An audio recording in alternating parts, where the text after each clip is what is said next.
Oliver Grosser, and I'm from Vienna, Austria. My question has two parts. Also the first part is, how do you get a few excellent investment ideas to be so successful?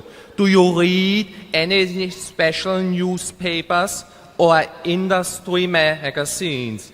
Or do you visit the headquarters or any subsidiaries of companies? And which sources of information, like books, for example, Value Line, Standard & Poor's, Moody's, databases like Reuters, Bloomberg, DataStream, annual reports, internet, and so on, do you use to get the right impression of a company? And the second part, if you think that a company like the Washington Post, Geico, or Gillette has a very competitive product, what are the steps before you ultimately decide to invest in the company? Which publications do you read to get the best knowledge of the product? And how important is the balance sheet and profit and loss account statement of the company? Thank you very much. Thank you. The answer to the first part is sort of, and maybe the second part is sort of all of the above. I mean, we read a lot, and we read daily publications, we read weekly or monthly periodicals, we read annual reports, we read 10Ks, we read 10Qs. And fortunately, the investment business is a business where knowledge accumulates. I mean, everything you learn when you're 20 or 30, you may tweak some as you go along, but it all kind of builds into a knowledge base that's useful forever. And we, at least, I read, Charlie used to read, may still read a fair amount, but I read a lot of 10Ks, read a lot of annual reports. 40 or 50 years ago, I did a lot of talking to managements. I used to go out and take a trip every now and then and really drop in on maybe 15 or 20 companies. I haven't done that for a long, long time. I find everything we do, pretty much I find through public documents. When I made an offer for Clayton Homes, I'd never visited the business. I'd never met the people. I'd done it over the phone. I'd read Jim Clayton's book. I looked at the 10Ks. I knew every company in the industry. I look at competitors. And I try to understand the business and not have any preconceived notions. And there is adequate information out there to evaluate a great many businesses. We do not find it particularly helpful to talk to managements. Managements frequently want to come to Omaha and talk to me, and they usually have a variety of reasons that they say they want to talk to me, but what they're really hoping is we get interested in their stock. That never works.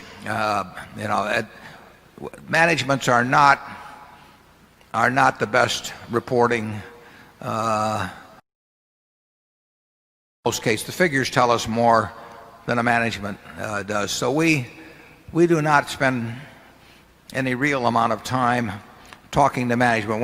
When we buy a business, we look at the record to determine what the management's like, and then we want to size them up personally, as I said earlier, whether they will keep working. But we don't give a hoot about anybody's projections. We don't even want to hear about them in terms of what they're going to do in the future. We've never found any value in anything like that. But just a general business knowledge, what we've seen work, what we've seen has not worked. There's a lot you absorb over time. Charlie? Yeah, the more basic knowledge you have, I think the less new knowledge you have to get. And the game is a lot like that fellow that plays chess blindfolded.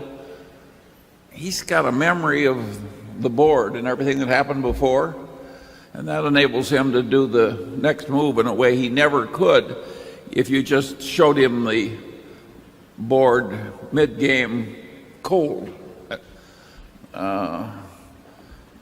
And so and in terms of what publications, I don't know, Warren, I would hate to give up the Wall Street Journal.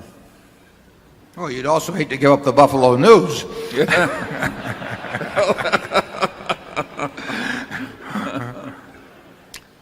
But you could, well, you want to read lots of financial material as it comes along. And actually, the New York Times has a far better business section than they had 25 years ago.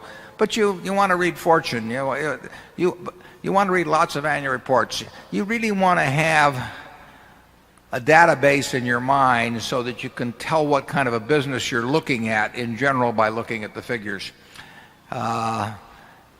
It's far overrated. We never look at any analyst reports. I mean, I don't think if I read one, it was because the funny papers weren't available. It just doesn't. I mean, I don't understand why people do it. But there's a lot of data out there, and the beauty of it is, it's really what makes the investment game great, is you don't have to be right on everything. You don't have to be right on 20% of the companies in the world, or 10% of the companies in the world, or 5%. You only have to get one good idea every year or two. So it's not something, when I used to be very interested in horse handicapping, and the old story was, and I hope Bob Dwyer is still here, that you can beat a race, but you can't beat the races. And you can come up with a very profitable decision on a single company. I would hate to be measured if somebody gave me all 500 stocks in the S&P and I had to make some prediction about how they would behave relative to the market over the next couple of years. I don't know how I would do, but maybe I can find one in there where I think I'm 9 in 10, 90% in being right.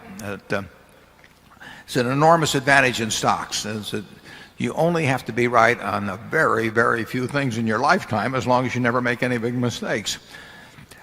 What's interesting is that at least 90% of the professional investment management operations don't think the way we do at all.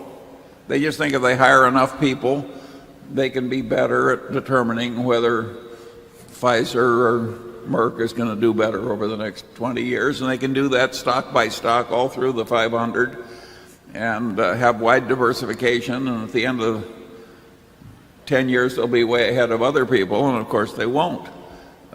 Very few people have this idea of searching for just a few opportunities.